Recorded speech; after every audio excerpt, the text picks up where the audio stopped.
Mathaini ma thaa ithano cia mĩaraho ya ũmũthĩ thingira-inĩ wa Iregi gũkũ Nairobi, nĩguo Prime Minister wa Ngeretha Theresa May ekinyirie na mũkĩrwo na mũtongoria wa bũrũri Uhuru Kenyatta mbere ya kũgĩa na mweke wa gũthũrima mbirarũ cia bũrũri iria nacio ciuma ciamba kũmũhe gĩtĩo kũringana na gĩkĩro gĩake ta mũtongoria. Thutha ũcio May ũrĩa nĩ Prime Minister wa mbere wa Ngeretha kũgĩa na gũkũ bũrũri-inĩ kwa ihinda rĩa mĩaka 30 nĩatabanĩirie mĩario na President Kenyatta gũkũ erĩ aya magĩkĩranĩra ngirimiti itiganĩte cia kĩwonjoria na ũnyitanĩri gũkũ bara ya kũhukia ungumania kĩhũrwo njeki mũcemanio-inĩ ũyũ.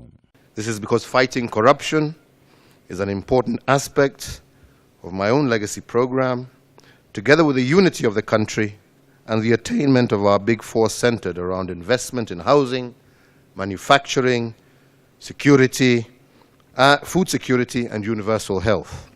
And I welcome the commitment you've made to drive this fight from your country. We stand with you in this fight. And today, as you say, we signed an agreement to ensure that any proceeds of corruption in Kenya that end up in the UK will be given back to the Kenyan people and spent for their benefit. Ngirimiti ĩno yũkĩte arĩ igũtha na makĩria kũrĩ arĩa makoragwo na mũtugo wa gwĩtongia na indo cia mũingĩ na kũihithia mabũrũri-inĩ ma nanja. Kuona ngirimiti ĩno nĩ ĩrĩga kũiguithanĩrio gatagatĩ ga bũrũri wa Kenya na Switzerland mĩeri mĩnini mĩhĩtũku. Therefore, the proceeds of their crimes is one major detriment against this vice, and we are determined to make it painfully unrewarding and expensive to get involved in corruption in Kenya. As I have said, in this fora and others, there is no turning back in Kenya on this agenda. Shegi wonjoria President nĩateteire mũrũgamo wa Kenya harĩ kũrutithania wĩra na mabũrũri mangĩ manene thĩinĩ wa thĩ. Akiuga Kenya nĩ ĩharĩirie kũrutithania wĩra na mũndũ wothe ũngĩkorwo ũrĩ wa kĩguni kũrĩ bũrũri wa Kenya. Akiuga Kenya nĩ ĩharĩirie kũrutithania wĩra na mũndũ wothe ũngĩkorwo ũrĩ kĩguni kũrĩ bũrũri wa Kenya. No gũtirĩ hĩndĩ angĩtĩkĩra Kenya ĩkorwo ĩrĩ bũrũri wa kwara rũhĩ. The trade links between the UK and Kenya are already strong, but we want to strengthen them further.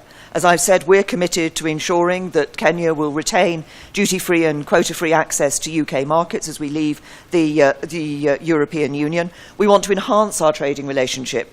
Once we're outside the European Union, we'll have the opportunity to negotiate these trade deals on behalf of the UK.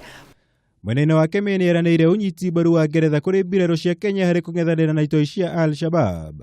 Kũrĩa rĩu makĩria ma mbirarũ 10,000 cia Ngeretha iria ikoragwo ikĩamũkĩra mathomo macio gũkũ bũrũri-inĩ irĩthomithagio hamwe na Akenya. Ngirimiti ya gũcokio kwa indo cia ngukumio iria cianangumio gũkũ bũrũri-inĩ na kũhithio bũrũri-inĩ wa Ngeretha rĩo ĩmwe ĩrĩa iguithanĩirio gatagatĩ ka atongoria aya rĩu ĩkĩoneka kũhũra njeki mĩhang'o ya President Kenyatta harĩ gũtigĩrĩra nĩahukia ungumania ũrĩa ũthiĩte na mbere kwĩhĩrĩria bũrũri-inĩ. Ngĩribotera Kameme TV kuma thingira wa Iregi, njĩtagwo Mwaũra wa Gunya.